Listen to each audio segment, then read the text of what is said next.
Good morning, Europe. It's Thursday, the 14th of June. Our top stories for you. Stormy seas, the weather posing the latest challenge for hundreds of migrants at the heart of a political battle. Our correspondent is the only broadcast journalist on board, talking to people about why they left. Disaster in the making. Fierce fighting threatens a port in Yemen that millions depend on for food and aid. Countdown to kick off. As the World Cup begins in Russia, we look at the politics of the beautiful game. And score one for this Daredevil, the lost raccoon that transfixed the world by conquering a skyscraper. Thank you for starting your morning with us. Our top story: as the Aquarius sails through stormy seas, the situation of the 629 rescued migrants is making waves on mainland Europe. The boat, accompanied by 2 Italian ships, is heading to Spain after both Italy and Malta closed their ports. And now Italian media are reporting that a meeting on Friday between the French president and the new Italian prime minister may be in doubt. Well, the rescued migrants are currently heading across the Mediterranean towards Valencia, where they're expected to dock on Saturday evening. They are now split between 3 ships, the Aquarius, an Italian naval vessel, as well as 1 from the Italian Coast Guard. Our correspondent Annelise Borges is the only broadcast journalist on the Aquarius, and she has been on board from the very beginning of the mission, and she is joining us live now. Annelise, good to see you there. Can you tell us what we know so far?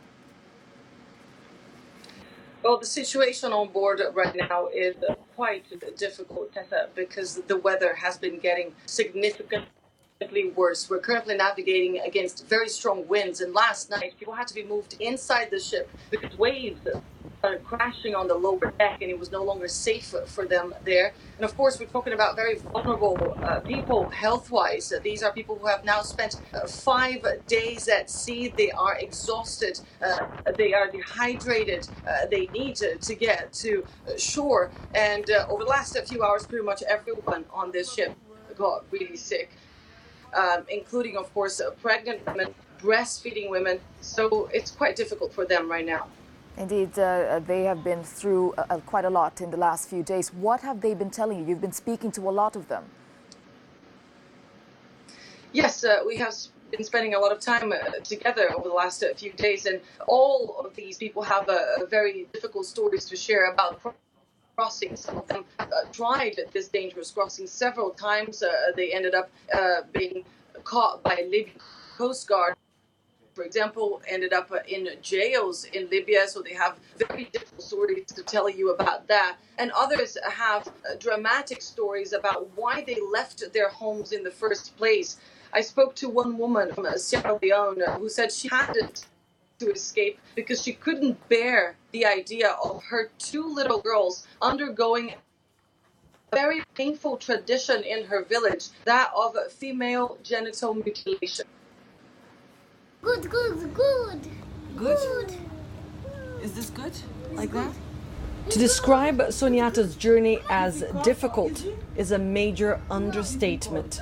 The 23-year-old mother of 2 has left Sierra Leone almost a year ago. Because they want to put my baby suicide in. I do not want them to put my baby suicide in, so I decided to leave the country. She traveled through Guinea, Burkina Faso, Mali, Niger, alone, for a chance to give Memuna and Khadijato a better future. So one firm better place, so we will go to school. Soniata, Memuna and Khadijato have been among the hundreds stranded at sea after Italy closed its ports to Aquarius. She says she doesn't mind what European country takes them, as long as it's safe. Where do you want to go? I want to anywhere where so comfortable for me and good to stay there. And for the children? For the children, safe for the children. The men, women and children aboard Aquarius have little knowledge about how their experience has affected politics in Europe. But politics will certainly play a determinant role in defining their future. For now, even their expectations are on hold, for they will only materialize if at all, when we finally reach land. A difficult situation for those aboard, a situation they will have to cope with for a few days, Tessa, because this trip is expected to last until Saturday. That's when we are expected to reach the port of Valencia. All right, thank you for that, Annelise Borges, reporting live there from the Aquarius. Well, the handling of this crisis has sparked a serious diplomatic row between France and Italy. Rome summoned France's ambassador on Wednesday, cancelling a meeting between both countries' finance ministers, and is now calling into question a planned visit by the Prime Minister to Paris. Interior Minister Matteo Salvini says France is in no position to criticize. The issue is that our history of generosity and volunteering does not deserve to be addressed harshly by representatives of the French government, who I believe and hope will apologise officially as soon as possible.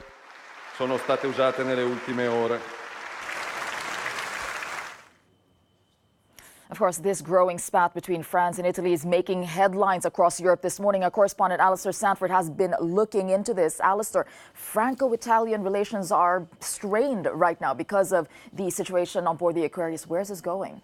Yes, I think the tensions between France and Italy are just coming to the boil now. They have been bubbling under the surface.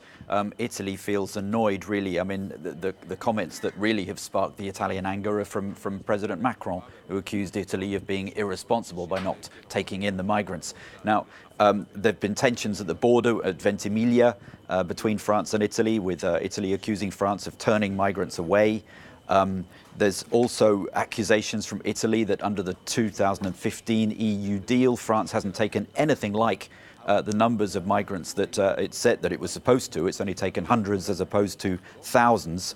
And now what this is doing is jolting EU leaders into action. I mean, the 2015 deal showed how powerless they were, really, and how it's down to individual countries like Italy to fend for themselves. Angela Merkel has intervened now, taking a slightly more diplomatic approach, really, than Macron, calling for a unified approach and saying that Italy feels it's not getting the support it needs. And what we're seeing is individual countries acting. Germany and Austria are going to act together to close off another route coming from the Balkans. But the pressure really is now on EU leaders to make their action effective. I just want to quickly bring in what Austrian Chancellor Sebastian Kurz said. He said that Austria, Germany and Italy have formed an, quote, axis of the willing to combat illegal immigration. So what does this mean for future boats that come and try to enter Europe? Well, that'll remain to be seen. If Italy carries on like this, refusing to let the boats in, then that really does put pressure on other countries to step in. And we've seen that with Spain, for instance, now. What is happening, in effect, is these individual countries like Germany and Austria acting alone. But the pressure will be on Merkel and on others now to put the money where the mouth is, really, when they say that Europe needs a unified approach. Well, that's got to work in practice. Indeed, that elusive coordinated solution. Thank you for that, Alistair Sanford. Well, the United Nations has urged restraint as the Saudi-led coalition fights for control of a key port in Yemen. It fears devastating consequences as Hodeidah is the only route for food supplies and more than 8 million people are on the verge of famine. Evelyn Laverick has this story. The largest battle in Yemen's 3 years of civil war is underway, and it's set to bring much of the already devastated country to its knees. A Saudi-led coalition has launched an all-out assault on the rebel-held port of Hodeidah. The city is the principal lifeline for just under 2/3 of Yemen's population, which is almost totally reliant on imports of food, fuel and medicine. The Arab states, which are backing Yemen's President Hadi, say a 21,000-strong force is bearing down on Iran-backed Houthi rebels which control the port. Yemen is already suffering a humanitarian crisis that eclipses even Syria's. The United Nations says 22 million Yemenis are in need of humanitarian aid, with 8.4 million on the verge of famine. For most, the port is the only route for food supplies. Despite warnings to aid agencies to withdraw ahead of the battle, the United Nations remains committed. We continue to have UN staff in Hodeidah Governorate. We are there to stay and to deliver. There are millions of people that risk of being impacted in what is already a disastrous situation. The worst-case scenario is that the battle could cost up to 250,000 lives. Amnesty International says the repercussions of the assault on the port will be felt not just in the city, but throughout the country. Evelyn Laverick, Euronews. The world has escaped the threat of nuclear war. Well, those are the words of South Korean President Moon Jae-in, meeting with the U.S. Secretary of State Mike Pompeo to discuss this week's summit between President Trump and North Korean leader Kim Jong-un. Pompeo said there would only be relief from UN sanctions on North Korea after its complete and verifiable denuclearization, a process he conceded would not be easy. And he also warned that U.S. military drills in South Korea would resume if Pyongyang didn't act in good faith. The world should rest assured that the United States, the Republic of Korea, and Japan remain committed to achieving the complete, verifiable, and irreversible denuclearization of North Korea. The U.S. alliances with these two countries are absolutely ironclad. And still to come for you on Good Morning Europe, 1 year on from the deadly Grenfell Tower fire in London, we met up with some of the survivors, the residents, to see how they're trying to move on with their lives. And over in the Cube. So could this be the most political World Cup we've ever seen? We'll have that for you here in the Cube. But first, here's your weather. You're watching Good Morning Europe. A reminder of our top story. Migrants on the Aquarius ship seek shelter from a storm as their fate causes a diplomatic spat between Italy and France. Prime Minister Conte's visit to Paris on Friday is now reportedly in doubt. At midday today, 1 minute silence will be observed in the United Kingdom in memory of the victims of the Grenfell Tower block fire. 1 year on from the disaster, survivors are still struggling to rebuild their lives. Your News' correspondent Vincent McAviney reports. Just before 1 a.m. on the 14th of June 2017, a fire broke out in the kitchen of flat 16 on the 4th floor of Grenfell Tower. Within minutes, the flames wrapped around all 4 sides of the building before climbing all the way up to the 23rd floor. The blaze overwhelmed the emergency services and took 72 lives. Early on that fateful morning, I met survivor Hamid Wabi. He had escaped from his home on the 16th floor and was wandering his neighborhood in shock. A year on, we meet again. A lot has happened in those 12 months, but he and his family are still stuck living in a hotel. Some things, going to the inquiry, meeting with the people, community meeting, committee meeting, here, there. It's so much going on in the mind. We see without stop fighting with the council when they're here, when they're there, trying to get a proper place where to live, trying to source my mom who is a wheelchair. She's on a wheelchair, she's a disabled woman, she's 90 years old. I'm trying to source my mom out. I'm trying to get my son back to his uni to carry on with his study. My daughter, she's at school. It's not been easy. Mm-hmm. And we will never give up. We'll carry on. I'm not going to tell you we'll carry on fighting. We'll carry on, of course, we'll carry on fighting for our justice until things comes right. Mm-hmm. In the days that followed the disaster, the survivors and bereaved suffered the further shock of being left to fend largely for themselves, as the council, government agencies and politicians all struggled to respond. But locals like Samia Badani, who lives in the building next to the tower, took matters into their own hands. She set up this community centre. We're providing a public service for the public, by the public. It's for us the legacy of Grenfell, and we take charge of our own delivery, so we provide services, counselling services, but most importantly a safe space for residents to start and rebuild their lives, because we want our neighbourhood to be vibrant again. For the survivors and the bereaved, the long walk to justice has already begun with the public inquiry. But for today, this community will pause and unite to remember those that were lost. That was Vincent McAviney reporting there from London. And staying in the UK, Theresa May can enjoy a rare break from the Brexit heat this morning after an unexpected turnaround in the House of Commons last night. Order! Order! The UK Prime Minister comfortably saw through legislation that will pave the way for withdrawal from the European Union, despite expectations of a backbench rebellion. And the spotlight has switched to divisions within the Labour Party after 90 MPs defied Jeremy Corbyn's instructions on how to vote.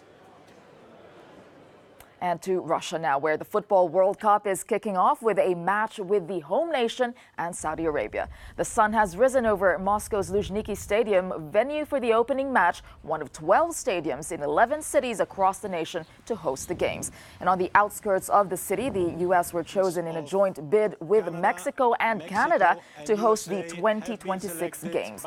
They even saw a surprise vote from the Russian delegation. And joining us live now from Moscow is Euronews' Galina Polonskaya. Galina, it's good to see you there. Now, Russia, they're playing the opening game today. What is the atmosphere like over there? Yes, good morning, Tesa. Well, the atmosphere is gorgeous. Now Moscow is waking up ahead of the big day, but yesterday there were thousands of fans on Moscow streets in the center. They were dancing, singing songs. They were so happy, and some streets, especially next to the Red Square, were so crowded that I could barely walk through.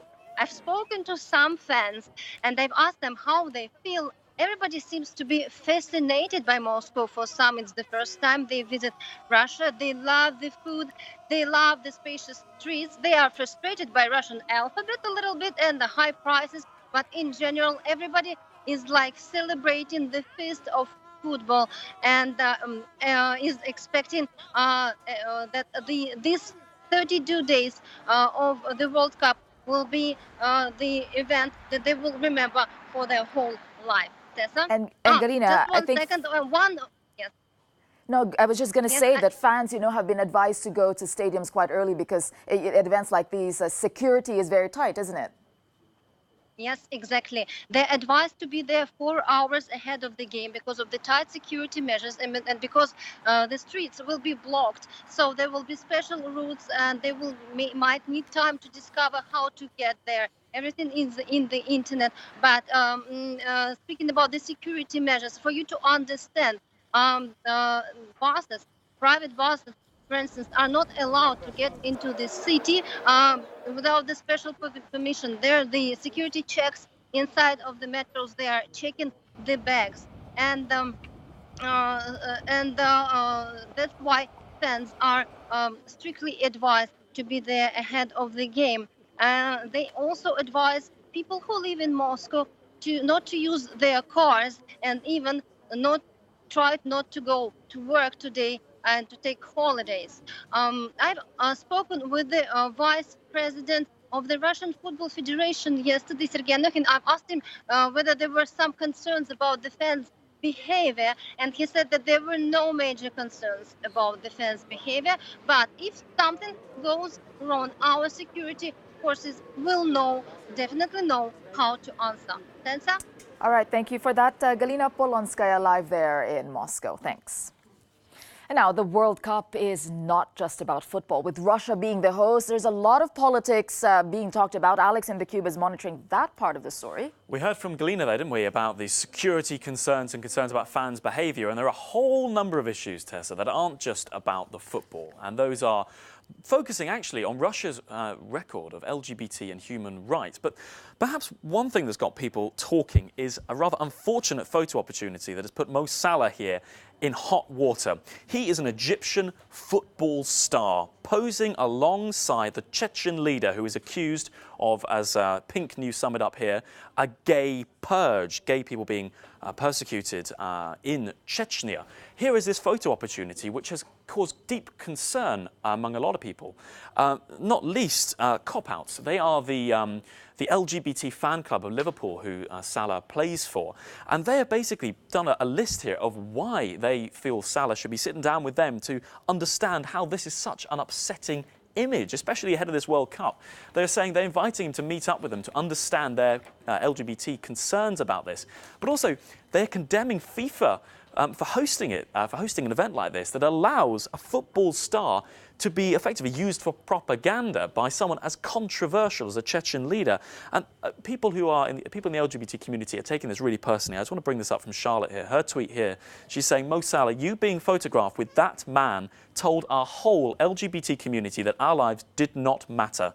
Do better, be advised better, tell us that we do not deserve to die. People really taking this personally, and as well as the issues about LGBT rights. Danny Rose had given an exclusive interview to the Evening Standard newspaper in the UK, saying he's advised his family not to come to the World Cup. He says he's numb to racism, but he's concerned about what his family will suffer. So could this be the most controversial World Cup ever? Let us know your thoughts using #TheCube. All right, thank you, Alex and the Cube team. And do stay with us in Good Morning Europe. We'll be back after a short break. You're watching Good Morning Europe. Welcome back. Now to a story of bravery, though it's probably not what you expect. A raccoon, yes, a raccoon in the U.S. is being celebrated online around the world today for its death-defying feat. Now, the Daredevil raccoon became a hero after spending nearly 20 hours scaling a 25-story office building in St. Paul, Minnesota. The little animal was trending on Twitter and was a hot topic across social media after the radio station opposite streamed the action.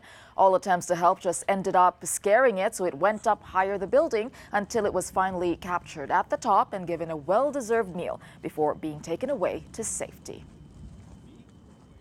Yeah, quite the daredevil there. And thank you for joining us on Good Morning Europe. And do stay with Euronews for a lot more. We leave you with today's No Comment of the Day, our exclusive pictures from on board the Aquarius rescue ship as it makes its way to Spain. Ouais, à vous, mon ami. Viens avec moi, tu vas dormir dedans.